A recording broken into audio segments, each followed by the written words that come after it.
त्रिपुरसुन्दरी अष्टोत्तरम्। ॐ बालत्रिपुरसुन्दर्यै नमः। ॐ कल्याण्यै नमः। ॐ त्रिपुरायै नमः। ॐ बालायै नमः। ॐ मायायै नमः। ॐ त्रिपुरसुन्दर्यै नमः। ॐ सुन्दर्यै नमः। ॐ सौभाग्यवत्यै नमः। ॐ क्लीङ्कार्यै नमः। ॐ सर्वमङ्गलायै नमः। ॐ ह्रीङ्कार्यै नमः। ॐ स्कन्दजनन्यै नमः। ॐ परायै नमः।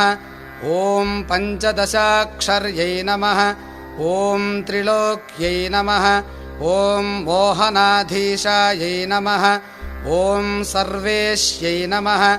ॐ सर्वरूपिण्यै नमः। ॐ सर्वसंक्षोभिण्यै नमः।